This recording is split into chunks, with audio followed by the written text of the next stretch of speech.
Hi, welcome back again. Glad you came back to be with me again. I really appreciate that we get to have these chats. I've been thinking today that a lot of our fears relate to failure. But do they really? What I mean by that is, if you think about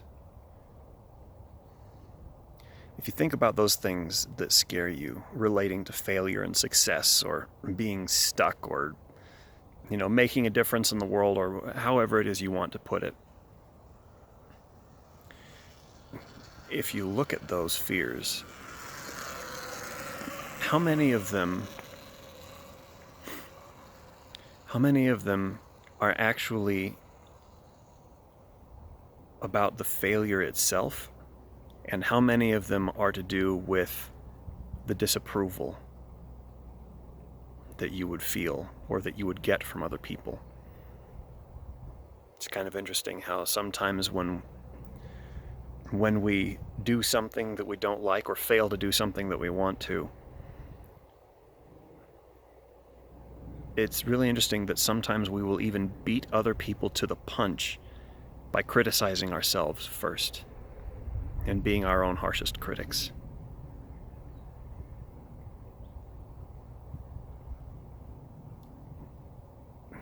But how many of those fears are actually to do with the disapproval and the rejection, and feeling like you have become a bad person, or being judged as a bad person because of it?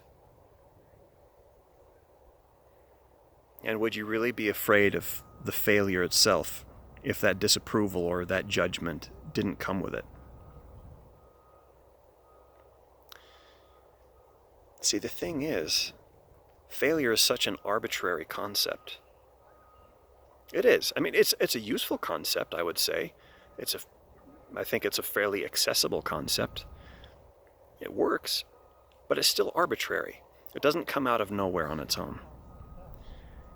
And so when you look at the goals you're trying to attain, whether you're doing well or not in that pursuit,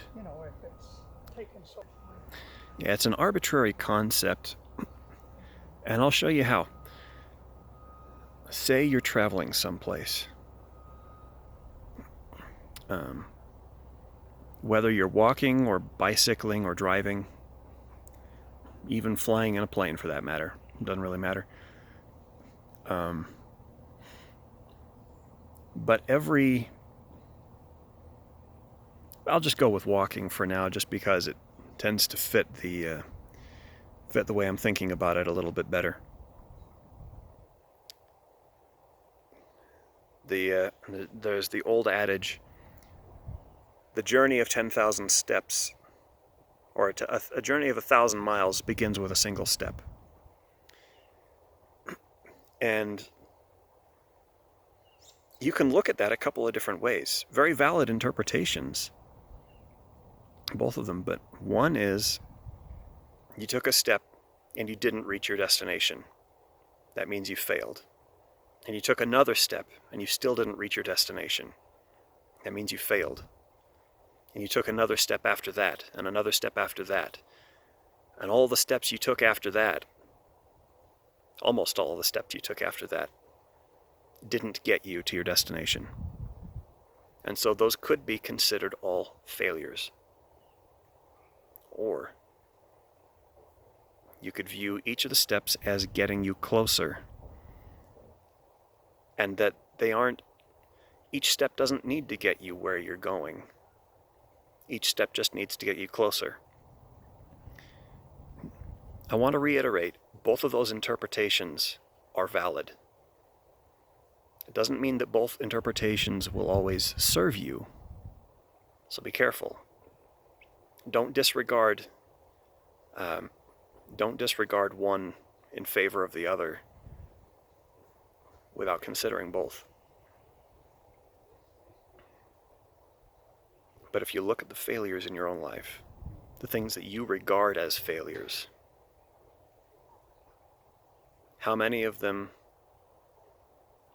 could also be legitimately considered as steps that didn't quite get you to your destination? A popular example of persistence and dedication is Edison, and the 2,000 attempts before he made a light bulb, the thread filament light bulb, successfully. So were each of the previous attempts failures, or were they steps toward his success?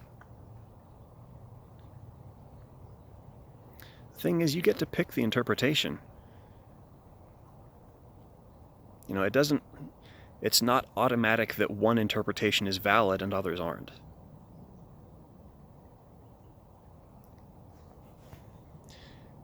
And that's one of the more powerful principles to me when it comes to evaluating our lives in terms of success or deficiency, or, you know, what's good and what's bad. You know, I think a lot of times we get a little too trigger happy applying both of those labels to things. You know, everything comes with its good and with its bad. Good and bad exist not only in opposition to each other, but because of each other. And they always come in pairs.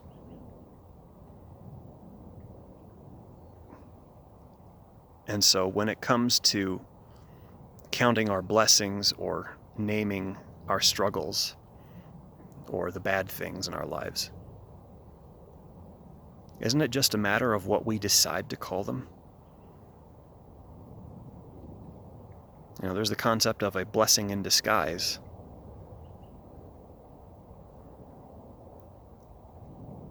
Can you really be sure that any of your struggles and any of your failures or any of your disasters in your life are not also blessings in disguise?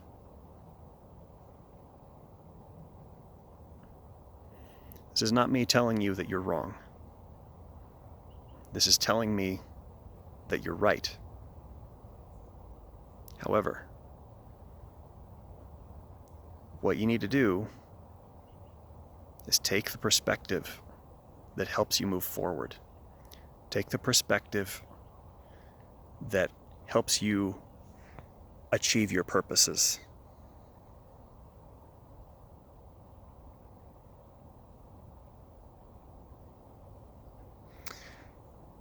Actually, that last statement, I would caveat. I think that statement could also be taken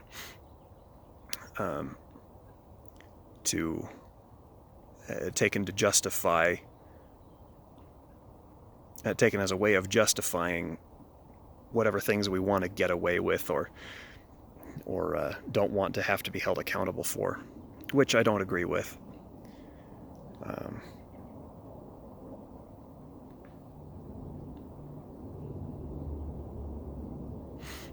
But as far as accomplishing the good that you seek,